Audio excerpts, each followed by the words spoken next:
됐어요. 네. 설렁탕이 뭐 했다고? 몽골에서 몽골 거래요 원래. 근데 설이잖아. 그럼 교과서에 써있는 거 나보고 어쩌라는 거요. 미안해. 근데 그때 당시에 몽골하고 우리나라는 교류가 많았기 때문에 그럴 수 있나.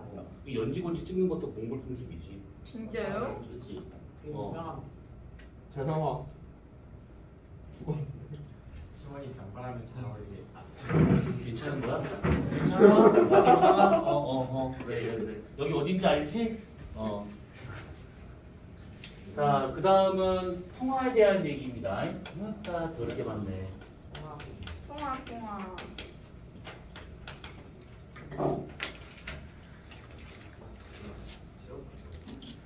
자, 풍화와 같은 경우에는 저게 바람 풍자의 변화를 화자입니다. 그래서 이게 자연 상태에서 깎이거나 사라지거나 그런 것들을 이제 풍화라 하는 것들인데 요즘은 이것을 침식이다라고 이렇게 표현을 합니다.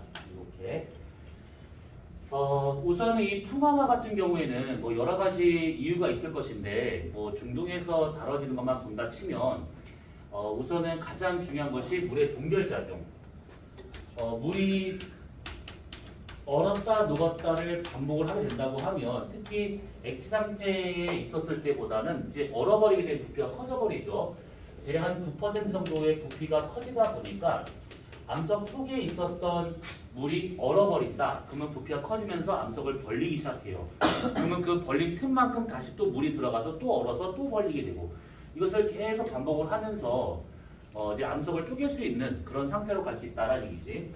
그래서 이렇게 동결작용이 잘 나타나기 위해서는 확실히 일교차라든지 연교차가 큰 지역에서 이것들이 잘 나타납니다. 이것이 기온 변화가 큰 지역에서 잘 나타난다는 것은 당연한 것인데 물이 없는 상태에서의 기온 변화만 있으면 이게 풍화작용이 안 나타나게 돼요. 만약에 극단적인 예를 든다 치면 기온 변화가 되게 심한 경우 그러니까 막 낮에는 막 한 100도 막 올라가 버리고 100도, 120도 막 올라가 버리고 밤이 되면 영하 한 80도, 90도 막 떨어지고 일교차가 200도 넘는 그런 환경에서를 따져본다 치면 확실히 풍화가 좀 잘 돼야 되는데 실제로는 그게 잘 안 나타납니다. 그러니까 달처럼 그렇게 대기가 없는 그런 천체와 같은 경우는 일교차가 상당히 큰 편인데도 불구하고 이런 풍화작용이 지구만큼은 안 나타난다. 그럼 결국은 온도도 중요하긴 하겠지만 그만큼 물이 있냐 없냐가 중요하다라고 볼 수가 있는 것들이지. 그래서 이렇게 되고 있는 것들이고 또는 압력의 어떤 변화 때문에 얘가 생길 수도 있습니다. 예전에 우리가 지질 구조를 하면서 이 압력 변화에 의해서 생길 수 있는 것 중에서 환상전리가 있다라고 했던 거 아마 기억날 거예요. 그래서 이런 것들이 대표적인 이제 힘에 의해서 생길 수 있는 그런 풍화작용이다라고 해가지고 물리적 풍화작용이라고 얘기를 합니다. 이렇게 물리적 풍화작용이 있게 된다고 하면 이런 것들이 나중에 화학적 풍화작용을 훨씬 더 가속시켜요. 물리적 풍화작용이 많이 나타나는 곳에서 화학적 풍화작용이 더 빠르게 나타날 수 있다는 얘기인데 무슨 말이냐면 큰 바위 하나로 있었을 때는 이게 풍화되려면 오랜 시간이 필요한데 그 바위가 깨지면 깨질수록 그 다음에 풍화 속도가 훨씬 더 빨라진다 이 뜻입니다.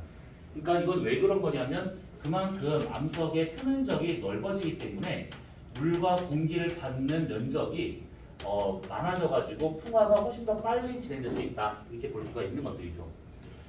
자 아무튼 뭐 이렇게 되고 있는 것들입니다. 요것이 하나 있고 그 다음에 뭐 토양 만들어지는 과정이 하나 있긴 한데 토양 만들어진 것은 어려운 게 아니니까 넘어가기로 하고 여기서 우리가 조금 더 이걸 좀 보자면 보통 이 풍화를 일으킬 수 있는 원인들 그러면 몇 가지가 있는데 가장 좀 흔하게 볼 수 있는 것이 강, 유수에 의한 거 그 다음에 바람에 의한 거 우리나라에 없지만 다른 나라에 많이 있는 빙하라든지 아니면 지하수라든지 아니면 바닷물이라든지 요것이 대표적으로 풍화를 잘 일으킬 수 있는 그런 요인들이에요. 근데 지금 딱 보니까 바람을 제외하고는 전부 다 물의 어떤 형태 변화일 뿐이지 이 물이 가장 많이 풍화를 한다라고 볼 수가 있는 것들이지. 자 그럼 이제 하나하나 보도록 합시다. 유수 흐르는 물, 강입니다. 강. 자, 우선 이 강과 같은 경우에는 상류부터 해가지고 요렇게 평지 있다가 요렇게 바다로 들어갑니다. 강은 상중 하류로 얘기를 많이 하는데 어디부터 어디까지가 상류다 이렇게 표현할 수는 없습니다. 그 기준점이 없어요. 그래서 그냥 임의대로 여기를 상류라고 하고 여기를 그냥 중류 정도라고 보고 이 바다가 만나는 거의 그 끝부분을 그냥 하류 정도로 보면 되는데 여기서 이 상류, 중류, 하류에서 각각의 그 침식과 퇴적의 양을 보자면 우선 상류는 침식이 좀 많이 우세합니다. 하류와 같은 경우에는 퇴적이 더 우세해요. 중류와 같은 경우에는 침식과 퇴적이 같이 나타나고 있습니다. 여기가.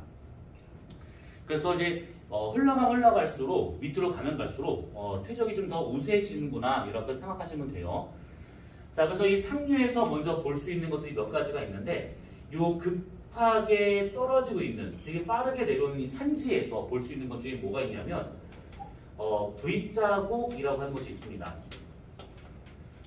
이거는 이 모양 그대로 물이 흘러가잖아요. 그러니까 계곡물을 생각하시면 되는데 물이 흘러가게 되면 물이 이렇게 밑으로 계속 깎고 들어가기 때문에 밑바닥이 좁고 뾰족하게 보이는 이런 식의 골짜기가 형성되는 것, 그것을 V자국이라 하고 있는 것들이고 이거는 우리나라에 되게 흔하게 볼 수 있는 중 하나입니다.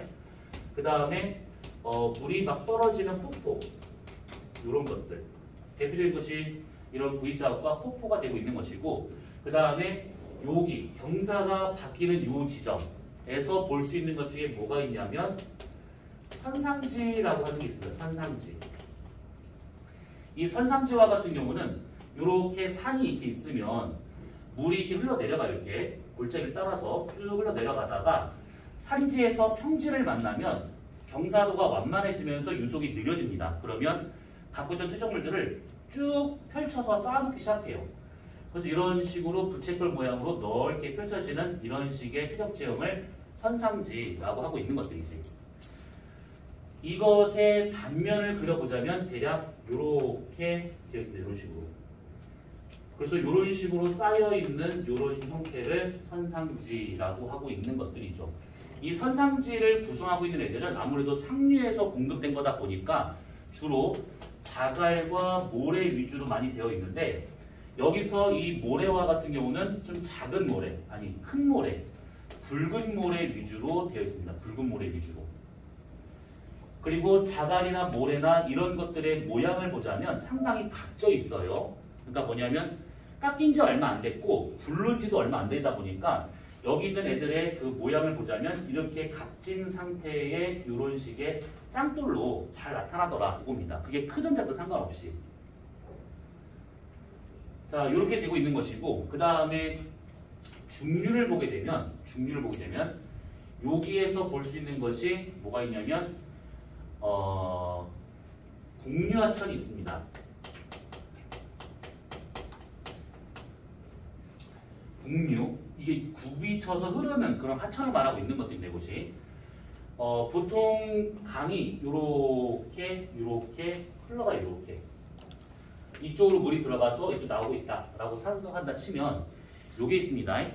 강에 의해서 침식이 되느냐 퇴적이 되느냐라고 하는 것은 유속 변화에 의해서 결정이 되고 있는 것인데 만약에 흐르는 속도인 유속이 감소가 되면 퇴적을 우세하게 할 수 있는 것이고 유속이 좀 빨라진다 그러면 깎는 힘이 더 커집니다.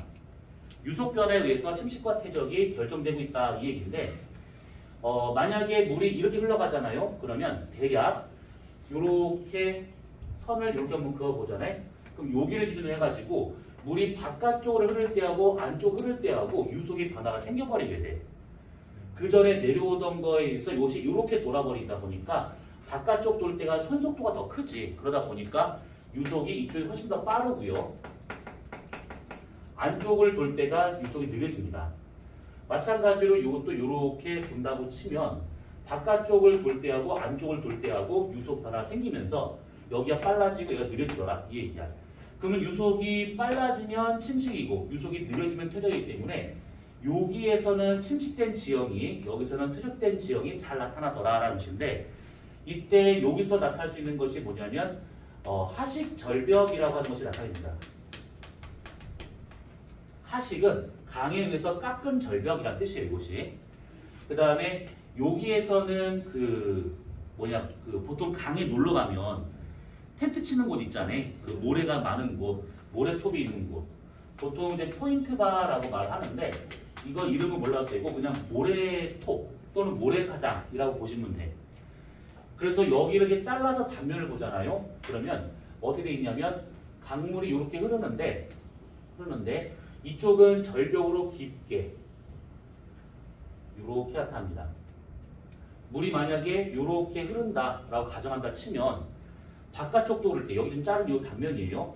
절벽이 나타나고 수심이 깊고 여기가 모래가 많이 모여있는 곳이고 그다음에 수심이 얕고 이렇게 나타나더라라는 겁니다. 그래서 보통 여기다가 텐트 쳐가지고 첨벙첨벙 놀다가 실종되기도 하고 그런 것이죠. 개인적으로 나는 저거 한번 죽을 뻔했었어. 딱 니네 나이 때 중3 때 한번 놀러 갔다가 이야 나 진짜 생명이 이렇게 끝나는구나. 진짜 신기한 거는 하루 만에 2번 죽을 뻔했었어. 같은 곳에서. 정신을 못 차리는 것이지. 빠진데 또 빠질 뻔했습니다. 겨우 건져놨다 이만 또 들어가서 또 빠질 뻔했어요. 너네는 그러면 안 돼요. 아무튼 뭐 이렇게 되고 있다라는 겁니다. 근데 이제 시간이 지나면 아무래도 여기가 깎는 것이고 여기는 퇴적되다 보니까 이런 모양이 이것이 점점 이렇게 더 심해져요. 이렇게 공류가 더 심해진 겁니다. 이렇게 그러다가 나중에 이것이 더 깎잖아요. 이렇게 깎잖아요. 이렇게 그러면 계속 이런 식으로 깎고 들어요. 이렇게. 그 다음에 여기도 얘가 가다가 이렇게 깎고 들어요. 이런 식으로. 그럼 언젠가는 이것이 이렇게 연결돼요. 여기가. 그리고 이렇게 뻥 뚫리면서 이쪽으로 물이 흘러갑니다. 그러면 물이 원래 이렇게 갔다가 이렇게 돌아서 갔던 것이었는데 서로 연결되면서 물이 이쪽으로 빠져나가다 보니까 여기는 하나의 섬이 돼버리고 여기는 막혀버려서 나중에는 여기가 하나의 호수가 돼버려요. 이렇게. 그래서 이런 것들을 강 중간에 있는 섬 하중도라고 하게 되는 것이고 이런 하중도의 대표적인 것이 뭐가 있냐면 여의도.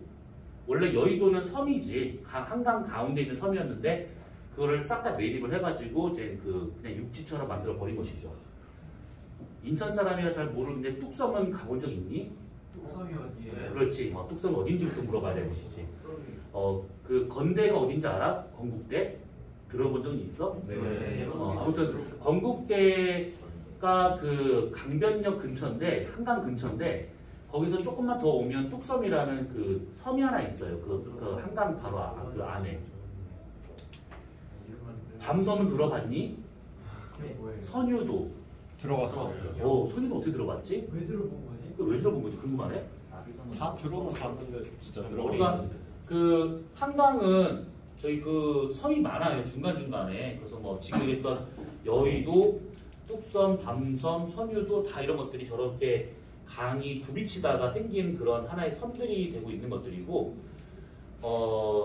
뚝섬은 지금 잘 해놨어요. 그래서 나중에 여러분들 아직 중3이니까 그럴 일은 없을 것이고 나중에 대학생 되면 서울에 있는 대학 갈 거잖아. 그러니까 그치 뭐 대중에는 지작대를 갈 수도 있을 겁니다. 카이스트나 뭐 포공 이런 지잡스러운 데도 갈 수도 있을 것 같긴 한데 그렇지 않고 만약에 서울에 있는 대학을 갔다 그러면 지금 얘기했었던 이런 데 뚝섬이라든지 밤섬은 개인이 못 들어갑니다. 뚝섬이나 선유도나 이런 데 한번 놀러 가보세요. 인생 혼자 사는 거예요. 여친 남친 데려가는 거 아닙니다. 혼자 가서 그냥 쭉 보고 오시면 돼요. 가보면 알겠지만 별거 없습니다. 응? 과연 니네가 여친이 생길까? 시원이 있었잖아.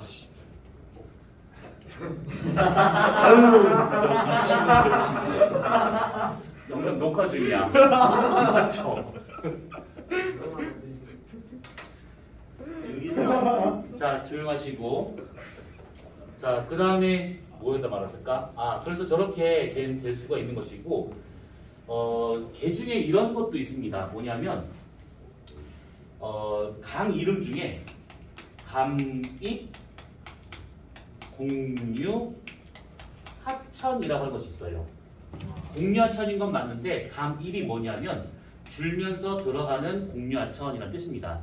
뭔가가 감소가 되면서 들어가고 있다는 얘기인데 무슨 말이냐면 강을 잘라서 보잖아요. 그러면 보통 강이 이렇게 생겨 있습니다. 이건 그냥 그림 지울 겁니다. 여기가 이렇게 강물 수위였다라고 한번 가정한다 치면 강물이 이렇게 흘러나왔어요. 그러면 이 강물이 양쪽에 있는 이 땅을 침식을 잘합니다. 막 깎아버려요. 그럼 여기를 깎아가지고 이렇게 계단 모양으로 이런 식으로 만들어지게 됩니다. 이게 양쪽에 있을 수도 있고 한쪽만 있을 수도 있습니다. 그래서 이렇게 되고 있는 상태인데 만약에 지각이 위로 융기를 하잖아요. 그러면 이 강이 가고자 하는 목적지가 바다인데 이것이 만약 땅이 강을 데리고 융기를 해버리게 되면 이 강하고 바다 사이에서 이 고도차가 더 커지면서 이것이 밑으로 가라앉습니다. 해수면이 떨어지게 돼요. 이 강물 수위가. 그럼 이렇게 수위가 떨어지잖아요. 그러면 여기가 다시 또 깎아 이런 식으로요. 수위가 또 떨어지잖아요. 그럼 또 깎아 이렇게. 그래서 강 한쪽이든 양쪽이든 간에 이렇게 계단 모양으로 나오는 이런 지형이 생길 수가 있는 것인데 이것을 뭐라고 그러냐면 강가 근처에 있는 계단 모양의 언덕, 하안당구라고 합니다. 하안당구. 여기서는 이 이름이 중요한 것이 아니라 이런 식의 계단 모양의 지형이 생기면 이것이 그냥 지각 융기에 의해서 만들어진 거다라고 생각하시면 되는 겁니다. 자, 그러면 우리는 살짝 지구과학 시간이긴 하지만 살짝 정치적 얘기를 안 할 수가 없는 단원이 왔어요. 나 이거 할 때마다 정말 화딱질 하는데 그냥 들으세요. 그냥 제 개인적인 사정이야. 개인적인 얘기야. 사대강 얘기하는 이따가 할 거고 우리 전 대통령이 누군지 알지? 저기 박씨. 박씨. 지금 대구에 짱박혀 있는 박씨. 자, 이 박씨의 아빠 이름이 뭐지? 정의였지? 정의씨. 이 사람은 아무튼 되게 유명한 사람이에요. 뭐 이래저래 되게 뭐 개식 쌍놈의 새끼. 괜찮아. 이게 지금 경상도가 아니니까 괜찮습니다. 혹시 나 이 말하는 거 좀 거북하다 하시는 분 말해. 없지? 자, 그 정희 씨가 여러 업적을 만든 것 중에서 뭐가 있었냐면 뭐 이 사람은 뭐 아무튼 뭐 군인 출신이다 보니까 약간 무식한 면이 없지 않았습니다. 아니 무식한 면이 없지 않은 것이 아니라 그냥 무식했습니다. 뭐냐면 원래 한강이라고 하는 것은 이게 그 자연적으로 만들어진 모든 강은 마찬가지인데 직선이 거의 없이 곡선으로 움직입니다. 계속. 그러니까 강이 흐르다가 어떤 암석 큰 걸 만나면 돌아갈 수밖에 없는 것이고 유량과 유속의 변화 때문에 직선이 아닌 곡선으로 계속 움직이게 돼요. 그래서 강이라고 하는 것은 자연 상태에서는 거의 직선이 없다라고 보시면 되는데 그 말은 뭐냐면 강이 만약에 이렇게 공류의 형태로 이렇게 흐르잖아요. 이렇게. 그러면 강물에서 이 강물이 이렇게 굽이굽이 흐르면서 양쪽으로 물을 많이 공급을 합니다. 그래서 이런 지역들에다가 물을 촉촉하게 적셔줘요. 그리고 만약에 물이 많이 내려오잖아요. 그러면 이게 범람을 해가지고 해적물들이 이렇게 넘어가면 이런 식으로. 그러니까 강이 범람을 하는 거야. 홍수가 납니다. 그러면 강이 범람해서 홍수가 나면 이거 위험한 거 아닌가요? 그게 아니라 상류에 있었던 유기물들을 잔뜩 끌고 온 상태에서 다 넘쳐버리기 때문에 이쪽 주변 지역의 토양을 아주 비옥하게 만들어줍니다. 자연적으로 이것을 계속 하게 돼요. 이집트예요? 그렇지. 대표적인 것이 이집트 나일강이 그런 경우지. 그래서 그런 식으로 우리나라도 마찬가지로 이 산지에서 내려오는 그런 강 때문에 저렇게 흐르다 보면 저런 식으로 영양분도 많이 공급하게 되는 것이고 그만큼 적당량의 물을 계속 공급할 수가 있는 겁니다. 그리고 이런 경우도 있어요. 만약에 상류에서 대규모의 오염 사태가 벌어졌다고 생각하면 뭐 예를 들어서 뭐 소 100마리가 한꺼번에 똥을 쌌다. 그러면 저런 식으로 이렇게 흘러가잖아요. 그러면 이쪽 갔다 저쪽 갔다가 하면서 자연적으로 정화가 다 됩니다. 바다로 들어가기 전에 이 물이 다 정화가 돼가지고 바다로 들어간 물도 깨끗한 물이 들어가는 것이고 그런 것들이 양쪽으로 넘어가면서 약간 오염이 되긴 하겠지만 저런 식으로 오랜 세월 간다고 하면 정화되는 속도가 상당히 빠르기 때문에 금방 깨끗해집니다. 그리고 홍수가 나잖아요. 홍수가 나면 이 상류에서 비가 막 와요. 그러면 얘가 왔다 갔다 하면서 이게 바다라고 친다고 하면 여기까지 오는데 걸린 시간이 길게 있지. 오면서 얘가 너무 길게 오다 보니까 다른 지역으로 땅속에 다 스며듭니다. 그럼 막상 요 하류 지역에 이 몰리는 물의 양이 적어요. 그래서 여기 지역은 홍수 피해가 상대적으로 적습니다. 그런데 정희 씨가 뭘 했냐면 강이 좀 안 이쁜 것 같아. 그리고 한강이 특히 이런 경우인데 한강 그 주변이 이런 식으로 뭔가 퇴적 지역이 잘 발달되어 있던 이런 지형들인데 이거 안 좋은 것 같아. 그 옆에 있는 그 땅을 우리가 좀 써야겠어. 라고 해가지고 이것을 이렇게 되지 않고 이것을 한꺼번에 뻥 뚫어낼게. 뻥. 오, 미쳤다. 그러면 어떤 일이 벌어지느냐. 오염된 물질이 내려오잖아요. 그러면 정화될 틈도 없이 그냥 바다 다 들어가 버려 다. 바다 생태계가 그냥 한꺼번에 끝장날 수가 있습니다. 근데 이것까지 괜찮아. 이거 어차피 오염된 물질들은 여기서 잘 정화하면 되는 거니까. 요즘은 기술이 좋으니까. 근데 비가 엄청나게 많이 왔어요. 상류 지역에. 그러면 이쪽에 있는 물이 빠르게, 아주 빠르게 집중을 합니다. 그러면 이 지역과 같은 경우는 얘가 여기 바닷물이 염수다 보니까 밀도가 커요. 그치? 일반 물보다 밀도가 클 겁니다. 얘는 맹물이에요. 밀도가 작아요. 그러면 밀도 작은 물이 들어와서 밀도 큰 물을 만났다. 그러면 안 섞여요. 여기서. 그러면 여기까지가 바닷물이었다라고 치게 되면 강물이 여기를 들어가지 못하기 때문에 점점점 쌓여서 오히려 역류를 합니다. 이렇게. 그러면 여기로 이렇게 범람을 하게 돼요. 하류 지역은 뜬금없이 비도 안 왔는데 갑자기 홍수가 나요. 날씨가 더럽게 맑은데 갑자기 저 물 뭐야? 이렇게 되는 상황이 될 수가 있는 겁니다. 그래서 이 정희 씨가 처음에 이렇게 하고 난 다음에 여기가 서울로 친다고 하면 좀 더 가면 강화도가 있고 여기에 김포가 있고 일산이 있고 아무튼 그 근처 여기 서울이다 보면 그래서 이쪽 김포, 일산, 강화 요 일대가 걸핏하면 홍수가 그냥 아무 때나 뭐지? 갑자기 왜 홍수? 이런 게 아주 틈틈이 자주 발생했습니다. 그래서 사실 여기에 사람이 못 살았었습니다. 여기 다 논밭되기를 썼고 했었는데 여러분들이 기억 안 날 거예요. 여기를 이제 일산을 신도시로 개발하면서 이걸 다시 또 정화 사업을 했죠. 이렇게 수로 사업을 했습니다. 이렇게. 아무튼 그래요. 그래서 이렇게 된다고 하면 홍수 피해가 더 커질 수밖에 없는 것이고 환경 오염 자체도 자연적 정화가 거의 안 되다 보니까 상당히 위험한 상태가 될 수 있더라라는 겁니다. 그래서 강이 이렇게 공유를 흐를 때는 냅두는 게 맞아요. 이렇게 억지로 바꾸는 거 아닙니다. 그 사람이 죽고 난 다음에 한참 뒤에 가서 한 30년 정도 지나고 나서 그분이 등장을 하십니다. 명박씨. 자, 이 명박씨와 같은 경우에는 정치적으로 뭘 했던 할 때 난 상관없어. 그 사람이 뭘 했든 알아 잘 처먹었겠죠. 근데 지구과학적 입장에서는 정말 와 대단한 사람이에요. 그 사람만큼 역시 배울 게 많은 사람이야. 그러니까 사기를 치더라도 1억, 2억, 100억 그렇게 치면 안 돼요. 치더라도 몇십조로 쳐야지 그 중에 떨어지는 게 몇백억, 몇천억이 될 수가 있는 겁니다. 100억의 1% 1억 원. 와, 연병을 새끼. 아무튼 그 얘기 할 게 아니고 이 얘기를 갑자기 왜 했냐면 명박 씨는 욕을 했어요. 왜 다들 강을 냅두지 않는지 모르겠네. 이 사람이 어떻게 생각했냐면 강이 이렇게 있어요.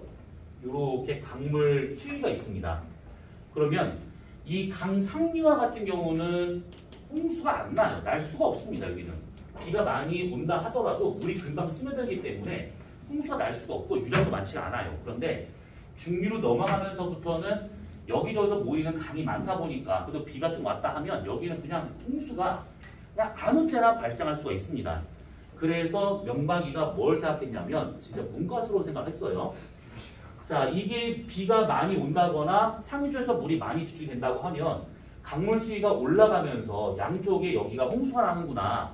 그러면 떨어지는 물 양을 조절할 수 없으니 차라리 강 바닥을 더 파보자. 강 바닥을 더 파면 수위가 떨어지지 않겠냐. 이겁니다. 그래서 이 사람이 삽을 대기 시작했어요. 그래서 여기를 강 바닥 막 팝니다. 파가지고 요거를 강 바닥 실제 낮췄어. 이렇게 낮춰서 수위가 떨어졌습니다. 이런 식으로. 근데 문제는 뭐냐? 강이라고 하는 것은 이게 가고자 하는 데가 바다잖아. 이 강의 바닥과 그 다음에 이 바닷물 높이하고의 이 고도차가 상당히 중요합니다. 그 자연에서는 침식과 퇴적을 이 고도차가 따라 결정이 돼요. 그래서 이렇게 만약에 강이 가고 있는데 여기서부터 쭉 흘러가던 강이 갑자기 여기서 고도가 이렇게 딱 떨어져 이렇게요. 그러면 여기 강 바닥과 여기에 어떤 고도 차가 이만큼이었던 것이 이만큼으로 더 커지는 거잖아요. 고도차 더 커져요. 그러면 강 입장에서 뭘 하느냐? 더 깎아요. 고도차 크면 클수록 침식을 더 확실하게 합니다. 그래서 강 바닥을 떨어뜨리면서 강 상류에서 유속이 빨라지다 보니까 그 상류 쪽에 있는 돌을 더 많이 깎아버립니다. 더. 그래서 강 중류 쪽에 그 퇴적물들이 다시 쌓이기 시작해요. 원래대로 다시 복구가 됩니다. 당황스럽지? 그런데 이거는 우리만 당황스러운 게 아니야. 명박씨도 당황스럽겠지. 기껏 팠는데 기껏 쫙 팠더니만 다시 쌓아놨어. 근데 이 쌓아놓은 시간이 오래 걸리지 않았습니다. 이게 불과 2주 만에 쌓아버려요. 그러면 우리 명박씨가 어떻게 했을까? 또 파요. 또 파가지고 강 수위를 또 낮춥니다. 이렇게. 그러면 강 입장에서는 뭔데 왜 밑에서 무슨 일 벌어지는데 그래서 다시 또 깎아요. 또 다시 쌓아놔요. 그래서 강이 다시 원래대로 복구가 돼요. 그래서 이것을 계속 반복을 합니다. 이 짓거리를 계속. 임기 내내 이 짓거리 했어요. 계속. 그래서 이것을 환경단체에서 뭐 하는 거냐. 이거 멀쩡한 강을 왜 파고 앉았냐. 그리고 그 판 모래 어디 갔냐. 그 강에서 판 모래는 건축 자재를 쓰기 되게 좋아요. 그게. 바다에 있는 모래는 모래가 많다 하더라도 그거를 쓰기가 힘든 것이 염류가 너무 많이 침투되어 있기 때문에 그것을 깨끗하게 씻는 자체가 돈이 더 많이 듭니다. 그래서 강 바닥에 있는 모래를 파가지고 건설 자재로 쓰고 그 다음에 홍수를 조절하겠다라고 해서 했는데 다시 또 모래가 또 쌓였어요. 그러면 다시 또 파서 또 팔아요. 또 팔아요. 이걸 계속 팔 때 드는 비용이 있고 그 다음에 팔 때 다시 또 그 돈을 받기도 하고. 근데 이것을 임기 내내 했었어요. 5년 내내. 해가지고 이것이 4대강 정비 사업이라고 이걸 해가지고 해마다 이 비용만 여러분 아마 이걸 본 적이 없을 것인데 해마다 몇천억 원이 들어갔던 사업이에요. 계속. 그러면 그 몇천억, 그러니까 여러 사업들 중에 요거 하나만 몇천억 원이 들어간 사업인데 계속 파고 이 모래를 팔아서 국고로 환수된 것이 별로 없어요. 이것도 신기하지? 모래를 파가지고 팔았으면 당연히 나라의 강은 나라 소유니까 그것이 당연히 판 거는 다시 국고로 들어와야 되는데 나라에 들어오질 않았어요. 아 개새끼 진짜. 그래서 팔아서 어딘가로 또 들어간 돈이 있고 그 다음에 이거 판다고 돈을 매해 수천억 원씩 들었으니까 그 중에 뭐 한 1%만 뭐 이렇게 가져가서도 10억 원이죠. 그러면 5년 내렸으니까 50억 원은 그냥 기본적으로 먹었다는 얘기죠. 그것만 하더라도. 되게 명박씨가 했던 사업 중에 제일 하찮은 사업이 이거예요. 계속 이런 식으로 해가지고 얘를 만들었습니다. 이거를 할 때 처음에 원래 명박씨의 계획은 이게 아니었어요. 도대체 뭐였는데요? 원래 명박씨의 계획은 우리나라가 이렇게 있잖아요. 그러면 여기는 서울이잖아요. 여기가 지금 부산입니다. 그러면 부산으로 들어오는 항이 그 선박 같은 것들이 일로 들어와서 여기서 내린 다음에 육로를 따라서 이렇게 쭉 가서 서울이나 이제 다른 지역에 공급이 되는 거잖아요. 물류가. 근데 이렇게 하기에는 너무 비효율적이다. 왜냐하면 우리나라에서는 서울 수도권에 가장 인구가 많이 몰려 있고 공업단지도 이 수도권 일대가 제일 커요. 그래서 여기서 내려서 갖고 오느니 차라리 지금 이렇게 내리지 않고 이렇게 돌아오느니 차라리 여기에 낙동강이 있고 여기에 한강이 있고 금강과 영산강이 있으니까 이 강을 한번 연결해보자. 연결을 해가지고 여기를 뚫어서 만약에 여기 실제 여기 조금만 뚫면 됩니다. 여기 사실은 뚫어가지고 여기에서 이게 돌아오느니 차라리 이제 이렇게 들어온 게 더 효과적이지 않겠냐라는 문과적인 생각을 해요. 그래서 대통령 취임 전에 이걸 했었습니다. 그 대선 후보에 섰을 때 이걸 공약을 내셨었어요. 4대강을 다 정비하겠다 이런 식으로. 환경단체에서 난리가 났어요. 무슨 헛소리냐, 무슨 강을 왜 뚫어, 냅둬, 막 이래 가지고 엄청나게 그때 환경단체 정치권만 난리도 아니는 상황이어가지고 자, 흥분하지 말고. 그래서 명박이가 되고 난 다음에 그때도 이걸 하겠다, 취임되자마자 바로 하겠다 했다가 그 당시 환경단체가 너무 반대를 해가지고 결국 물러났습니다. 그거에 이거 사업 안 하겠다 해놓고서 이 짓거리 한 거예요, 계속. 저 지금은 어떻게 됐어요? 지금 어떻게 원래대로 돌아갔어요, 다시. 금방 퇴임하자마자 돌아갔어요, 다시. 아무튼 그렇습니다. 그리고 면박식 한 것 중에서 여기다 또 보를 설치했잖아요, 보. 뭐요? 보가 뭔지 알아요? 땡 자른 댐 같은 거예요. 중간을 이렇게 막는 댐 같은 거를 건설한다, 이런 식으로. 댐은 아닌데 댐과 같은 역할을 하게끔 할 수 있게끔 이제 한 그런 보를 많이 만듭니다. 근데 보를 만들면 물이 정체가 돼요. 바닷물이 정체된 것은 그럴 수 있습니다. 그리고 염수다 보니까 어떤 플랑크톤의 번식이 증가되는 속도가 그렇게 빠르지가 않아요. 근데 민물이 만약에 정체가 되잖아요. 그러면 아주 빠르게 부패가 됩니다. 그러니까 뭐냐면 좀 약간 더러운 얘기인데 만약에 이렇게 수박 주스 같은 거 요거 이게 몇 번 빨아먹고 이것을 만약에 그냥 햇빛에 놓잖아요. 이렇게요. 하루면 돼요. 하루면 그냥 폭 상하면서 세균이 엄청나게 번식을 하면서 그거를 그 다음에 먹는 사람 하루 왼종일 화장실 들락날락거리면서 피도 보고 이럴 겁니다. 저렇게 볼을 설치해가지고 유속의 변화를 생기면서 일부 물에서 정체가 심하다 보니까 여러분들 들어본 적 있는가 모르겠는데 저기에서 녹조가 엄청나게 심하게 이제 나타나기 시작합니다. 그래서 그 당시에 사람들이 뭐라 했냐면 저 강을 보면서 녹조 라떼라고 썼어요.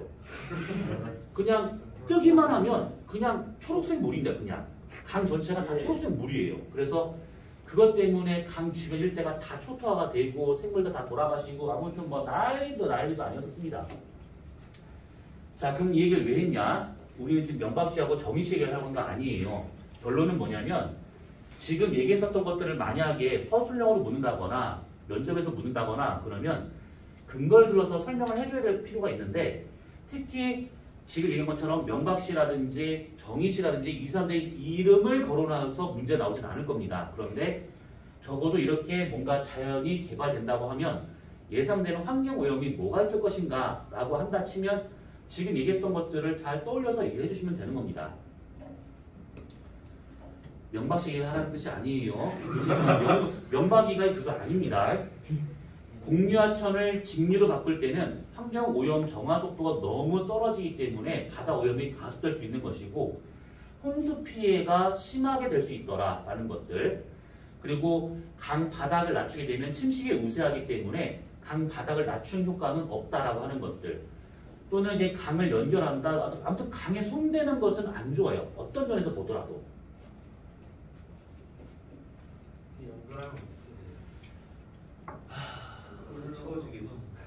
그러면 저 연결은 그렇습니다. 어떻게 되니?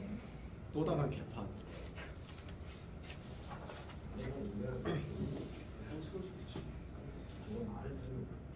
자 그러면 아이고야 지금 우리가 하나 했는데 자 두 번째 바람 자 우선 이것부터 좀 빠르게 넘어가도록 합시다. 자 바람과 같은 경우에는 바람만으로 풍화 침식을 할 수는 없습니다. 바람이 불면서 같이 딸려오는 모래 알갱이, 진흙 알갱이가 다른 짱돌을 계속 쳐야지만 생길 수 있는 게 풍화 침식이에요. 바람이에요. 풍화 침식. 이거는 그냥 참고로만 알려주세요. 만약에 이렇게 땅바닥에 이만한 바위가 이렇게 박혀 있었대요. 그러면 바람이 불어서 모래가 튕겨서 갑니다. 그러면 모래가 보통은 지면대 한 30cm 정도까지는 얘가 튀어서 갈 수 있는데 더 높게 올라가는 건 힘듭니다. 평균적으로 받았을 때. 그러면 모래가 막 날아가서 툭 쳐요. 또 날아가서 툭 쳐요. 이것을 1년, 100년, 만년, 10만 년 계속 하잖아요. 그러면 여기 밑에를 계속 깎아요. 이렇게. 이런 식으로. 마찬가지 또 계속 닦습니다. 닦게 된다고 하면 나중에는 여기가 이렇게 불안하게 서 있는 이런 식의 짱돌이 만들 수 있습니다. 이런 식으로. 버섯이 서 있는 것처럼 보인다 해서 이것을 버섯 바위라고 하게 되는 것들인데 우리나라는 이런 식의 사막이 없다 보니까 이런 바위를 보는 게 쉽지 않습니다. 근데 다른 나라, 건조한 지역이 있는 나라라든지 이제 그런 중동 지역 이런 데서는 저런 식으로 생겨 있는 그런 바위들이 흔한 것들이죠. 이거는 참고예요. 그냥 버섯 모양의 바위, 버섯 바위라고 하는 것이 있고 바람에서는 그냥 이것만 알고 있으면 됩니다. 모래 언덕, 사구라고 하는 것입니다. 사구. 특히 이 모래 언덕 중에서 초승달 모양으로 생겨 있는 것을 바르한이라는 것인데 이름이 중요한 것이 아니에요. 이름을 외워서 뭔가 하는 건 없습니다. 그러니까 원리만 잘 이해하고 있으면 됩니다. 자, 이렇게 평지가 있는데 여기에 요만한 짱돌이 하나에 턱하니 박혀 있었대요. 이렇게요. 그러면 바람이 이렇게 분다라고 가정을 하고 이 바람에 의해서 모래가 떠밀려온다라고 가정한다 치면 그때 요거에 걸리면서 모래가 여기에 앞뒤로 쌓이기 시작합니다. 그래서 이렇게 쌓이기 시작해요.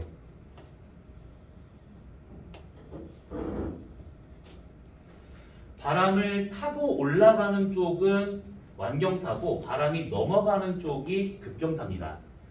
요거는 바람이 이렇게 타고 올라가다 보니까 모래를 계속 위로 올리다 보니까 완경사 되는 것이고 넘어갈 때는 이 모래를 그냥 던져버리기 때문에 급경사 나타나더라 이겁니다. 그래서 바람 맞는 쪽은 완경사, 바람 그늘 쪽은 급경사의 형태로 나오는 이런 모래 언덕을 사구. 이것을 위에서 봤었을 때 만약에 이런 식의 모양으로 생겼다. 그럼 이것을 바르한이라고 하고 있는 겁니다. 요거와 같은 경우는 바람이 이렇게 와서 이렇게 빠져나가고 있는 상태일 때 가능한 것이죠. 옆에서 봤을 때, 위에서 봤을 때. 그래서 이렇게 생긴 이 사구와 같은 경우는 그냥 가만히 있는 것이 아니라 시간이 지나면 요 앞쪽에 있는 모래를 올려가지고 뒤로 보내다 보니까 점점점 이 사구는 이렇게 이동을 합니다. 점점점 바람을 타고 이동을 하게 돼요. 보통 사막에서 볼 수 있는 형태가 이런 것들이죠.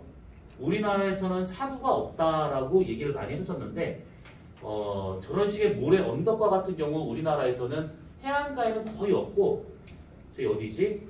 백령도인가? 거기에 이 사구가 하나 발견된 거 있습니다. 되게 대규모의 사구인데 나중에 기회가 되면 놀러 가봐요. 나도 아직 안 가봤는데 사구가 되게 높아가지고 경사가 되게 완만하고 높아가지고 그 미끄럼틀 타고 놀기 딱 좋대요. 그러니까 무슨 비닐봉지 같은 거 타고 내려오면 그렇게 스릴 만점이래요. 돌아가실 수도 있습니다. 네? 돌아가실 수도 있지. 쭉 내려오다 돌부리 걸려봐. 그럼 우당탕해서 칼 골절하고 여기 만약에 경추 골절되면 그냥 즉사고. 그리고 뭐 쭉 가다가 돌에 만약에 턱 하고 쳐박았다. 그러면 그냥 뭐 두개골 골절로 죽는 것이지. 죽는 건 순식간이에요. 자, 아무튼 이렇게 되고 있습니다. 그래서 바람은 우선 이렇게만 보기로 하고요. 자, 그 다음에 세 번째 빙하. 자, 빙하와 같은 경우에는 우리나라에 빙하가 없죠. 그런데 이 빙하와 같은 경우에는 눈이 계속 쌓이고 녹지 않은 상태에서 계속 쌓이다 보니까 눈의 무게만으로 눈을 눌러가지고 생긴 얼음 덩어리를 말하고 있는 겁니다. 근데 엄밀히 말하면 여기서 말하는 이 하는 강 하자예요. 얼어있는 강이라고 생각하시면 되는데 이 말은 뭐냐면 강처럼 얼음이 흘러간다라는 뜻입니다. 그래서 빙하라고 하는 것은 그 산지에서 흘러내려가고 있는 그런 거대한 얼음 흐름을 말하고 있는 것이고 보통은 이제 얼음으로 생긴 넓은 평원 있죠. 그런 것들을 따로 빙원이라 하게 되고 평원입니다. 그 다음에 북극에 이 얼음이 떠 있는 거 산처럼 떠 있어서 이것을 빙산이라 하게 되는 것들이고 뭐 만년설처럼 이 산 정상에 쌓여 있는 그런 것들을 빙모라고 합니다. 모자의 모자. 혀처럼 쭉 길게 빠져 있는 거 빙설. 아무튼 많아요 종류는. 근데 다 퉁쳐서 빙하라고 하고 있는 겁니다. 그냥. 자, 이 빙하와 같은 경우에는 이런 게 있습니다. 이렇게 경사면을 따라서 만약에 빙하가 이렇게 흘러내려갑니다. 자, 그러면 빙하가 흘러 내려간다 치면 이 빙하가 이 엄청 무겁잖아요. 바닥을 쭉 긁으면서 내려간다. 바닥을 긁으면서. 그래서 이 바닥에 긁힌 자국이 생기는데 그 자국을 마찰의 흔적, 찰흔이라고 얘기를 하고 있는데 요 찰흔이라고 하는 이름은 몰라도 얘가 대륙 이동설의 중요한 증거가 되고 있다 정도는 알고 있어야 되는 겁니다. 찰흔의 방향을 보면 어디서 어느 쪽으로 빙하가 흘러갔는지를 알 수 있는 것이고 그렇다면 빙하가 있었는가 없었는가부터 해서 방향과 뭐 이런 것들을 다 파악할 수가 있는 겁니다. 그 다음에 빙하가 쭉 흘러 내려가다 보면 이렇게 큰 바위 같은 걸 만날 수도 있습니다. 그럼 이 빙하가 바위를 부수면서 내려가요. 그러면 이 빙하 앞에 있었던 이 바위 부스러기들이 빙하 앞에 콕콕콕콕콕 이렇게 박혀있는 상태로 빙하가 내려가더라 이 얘기죠. 그러면 빙하가 쭉 내려가다 보면 당연히 고산지대에서 평지, 이 낮은 그 고도로 내려오게 된다고 하면 추운 데서 더운 데로 내려오는 거잖아요. 그럼 빙하가 녹기 시작합니다. 그럼 빙하가 녹으면서 이 앞에 있었던 이 돌 부스러기에 박혀있는 상태였는데 빙하가 녹으면서 그 부스러기들을 이렇게 그냥 내려놓습니다. 쭉 그냥 쌓아놔요. 그래서 이렇게 돌무더기에 쭉 쌓여 있을 것인데 이런 돌무더기를 뭐라 하냐면 빙하가 퇴적한 돌멩이, 빙퇴석이라 하게 됩니다. 빙퇴석이나 찰흔이나 다 빙하에 의해서 만들어진 그런 지형들이에요. 그래서 이것들이 대륙 이동설의 증거가 되고 있는 것들이구나 정도로 알고 있으면 되는 겁니다. 또는 그런 경우도 있습니다. 그 빙하가 내려가다가 얘를 부시지 않고 뿌리째 뽑은 다음에 드리블 하듯이 떼굴떼굴 굴려서 가는 경우가 생깁니다. 드리블 하듯이. 그러면 요 짱돌이 여기 박혀있던 거였는데 빙하가 얘를 뽑아서 계속 굴려서 가잖아요. 그럼 이 짱돌이 되게 생뚱맞은 곳에 이렇게 덜렁 놓일 수가 있습니다. 정말 황당한 곳에 가서. 그래서 이렇게 되어 있는 이런 짱돌들을 미야석이라 해요.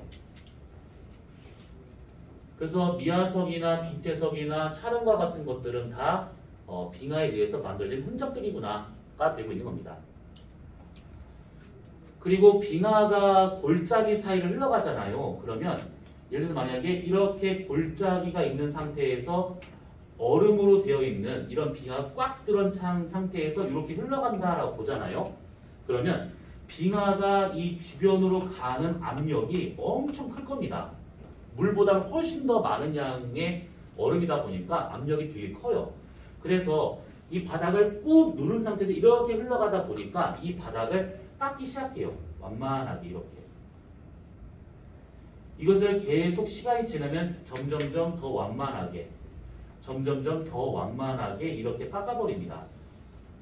그래서 이렇게 넓게 생겨있는 이런 형태의 골짜기, 빙하에 의해서 만들어진 이런 골짜기들을 알파벳 U를 써서 U자국이다라고 이름을 붙입니다. 강에 의해서 만들어지는 골짜기를 V자국, 빙하에 의해서 만들어진 골짜기를 U자국이라고 얘기를 하게 돼요. 이렇게. 자, 그 다음에 지하수에 의해서 나타날 수 있는 것들.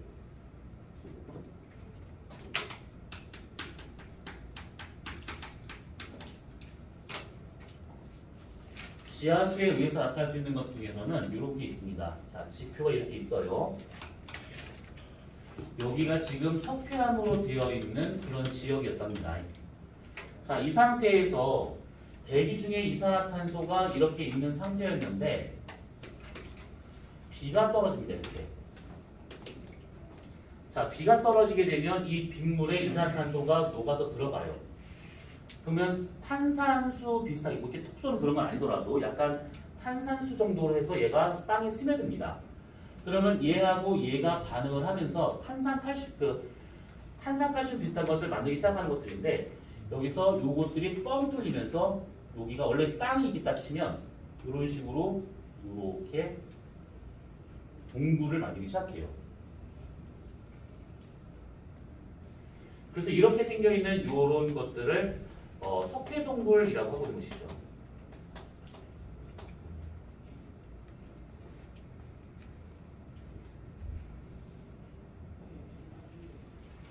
이렇게 고드름처럼 내려오는 이것을 종유석. 이렇게 밑에서 올라오는 이런 그 어떤 새싹처럼 올라오는 이런 것들을 석순. 종유석과 석순이 언젠가는 만날 수가 있어요. 그럼 이렇게 기둥 모양 생기는 이런 것들을 석추. 저렇게 석회동굴이 만들어지더라라는 겁니다. 그래서 지하수화 같은 경우는 그냥 저 정도만 알고 있으면 됩니다. 우리나라에서의 석회동굴은 꽤 많죠. 아까 얘기했었던 석회암이 있는 지역이 강원도 영서지방이 대부분인데 그 지역에 가면 저런 석회동굴이 꽤 많습니다. 석회암 지대와 같은 경우는 저런 식으로 석회동굴을 전부 다 알 수 없을 만큼 아주 복잡하게 얘가 만들어지게 되다 보니까 지반이 상당히 약합니다. 땅 자체도 약해요. 그래서 건물을 잘못 지으면 그냥 얼마 있다 무너지는 것도 되게 뭐 흔할 수 있는 것이고 아니면 산사태 같은 것도 많이 나타날 수가 있습니다. 혹시 니네 저기 어디냐 강원도에 흐르는 강 중에 동강 들어본 적 있어? 들어본 적 없지? 지금은 이제 그거를 하지 않으니까 좀 그럴 텐데 예전에는 이 동강을 개발한다고 거기가 고무보트 타는 거 뭐지 그거? 고무보트 타고 막 금주 타는 거 뭐라 그러지? 그거. 뭐라 그러지 그거를? 금류 타면서 고무보트 타가지고 막 이렇게 막 이렇게 하는 거 있잖아. 뭐야 그거? 래프팅. 오 유식해. 오 씨 해봤나 봐. 그 동강이 그걸 되게 유명해요. 그래서 이제 급류도 좀 세고 그러다 보니까 뭐 사람들이 여름만 되면 이제 그거 타러 놀러 가는 분들이 많습니다. 근데 아휴 또 얘기를 또 나올 수밖에 없네. 우리 명박 씨가 강만 보면 가만히 않나 봐요. 이 동강을 요거를 개발을 하겠다 해가지고 동강에 강물이 많으니까 동강의 끝자락에다가 이렇게 댐 같은 걸 건설을 해가지고 강원도의 물 부족한 지역에다 거기다 공급을 하겠다 이렇게 또 얘기를 합니다. 그때 당시 또 여러 또 환경단체가 다 들고 일어났어요. 다 무슨 헛소리냐. 여기 댐을 만들겠다고 그러면 댐을 만드는 것까지 괜찮아. 근데 석회동굴이 조사가 안 된 게 훨씬 더 많은 지역입니다. 그러면 댐을 만들어서 물을 이렇게 가두잖아요. 그럼 일반적인 지역에서 물이 갇혀있어야 게 정상인데 이 지역은 이게 댐을 건설해서 물 막잖아요. 다른 데 다 빠져나가요. 이거 뭐하러 건설해 그럼 이거를. 그래서 이거는 건설할 필요가 없는 거다. 그래가지고 그게 거의 이 사람도 한참 막 이직거리 하다가 또 지웠네. 아무튼 그거 하다가 욕을 많이 먹어서 그 동강에 대한 것이 그렇게 큰 이슈가 되진 않았는데 아무튼 이 사람은 그냥 여러 나라, 우리나라 그냥 온갖 건대에 다 이렇게 한번 손길을 다 뻗친 사람입니다. 그래서 그 당시에 이 동강 막았으면 아마 좀 또 다른 이유로 또 큰 난리 났지 않을까 싶어요. 천만다행이죠. 강원도가 눈이 뒤집혀서.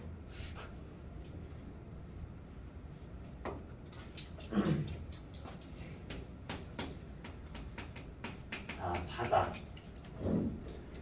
자, 바다와 같은 경우에는 그 바닷물 자체가 침식한다기보다는 파도에 의한 침식이다라고 생각하시면 돼요.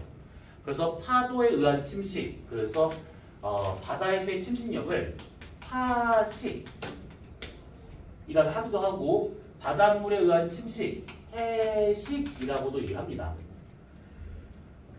만약에 이렇게 있는 상태에서 바닷물이 여기까지 있었다라고 가정을 해보잖아요. 그러면 이때 파도가 이렇게 쳐가지고 여기를 계속 공격을 합니다. 그러면 여기가 점점점 깎여서 들어가요. 계속 깎여서 이런 식으로. 그래서 여기가 뻥 뚫려버린 이런 식의 동굴이 만들어져야 되는데 이 동굴을 해식 또는 파식 동굴이라고 얘기합니다. 이렇게. 그러면 나중에 이 밑에가 다 뻥 뚫리니까 여기 위에 무겁잖아요. 그래서 여기가 쭉쭉쭉쭉 균열이 가면서 나중에 것이 딱 다 무너져 버립니다. 그래서 무너지게 되면 여기가 이렇게 나타나게 될 것이고 그럼 여기 절벽이 생기죠. 그래서 여기를 해식절벽 또는 파식절벽이라고 하고 여기 나와 있는 이 평평한 땅을 해식대지 또는 파식대지라고 이렇게 얘기를 합니다. 결국 파도의 침식력이 집중을 하다 보니까 이런 식으로 나타나더라라는 겁니다. 얘는 지금 요걸 여기까지만 설명하고 끝날 것인데 나중에 이거에 대한 것을 여러분들이 원하는 학교에 입학을 하면 내신으로 G2를 아마 하게 될 겁니다. 인천과고라면 2학년 1학기, 진산이라면 1학년 2학기가 될 것인데 영재학교면 1학년 1학기 될 것인데 그때 가서 저거에 대한 것을 물리적으로 계산을 해가면서 설명할 것이 있어요. 그래서 얘는 그냥 이 정도 선에서만 봐주시면 되는 겁니다. 자, 그래서 어쨌든 풍화가 될 수 있는 것들은 저렇게 요인들이 많아요. 근데 지금 우리가 한 것 중에서 제일 많이 얘기한 것은 저 5개 중에서 누구냐면 강입니다. 강. 근데 면박씨하고 정희씨 때문에 얘기를 많이 한 것처럼 보이겠지만 사실 강에 의한 지형이 훨씬 더 복잡하고 우리가 좀 밀접하게 접할 수 있는 것이 강이다 보니까 저런 것들에 대한 얘기가 좀 더 많아야 됩니다. 그리고 아까 얘기를 안 하고 넘어갔었는데 영재학교 같은 경우에는 저 강에 관련된 질문은 좀 심심할 때마다 나오는 유형입니다. 자, 그러면 오늘 여기까지 하기로 하고 우리는 다음 주에 다른 걸 하도록 합시다.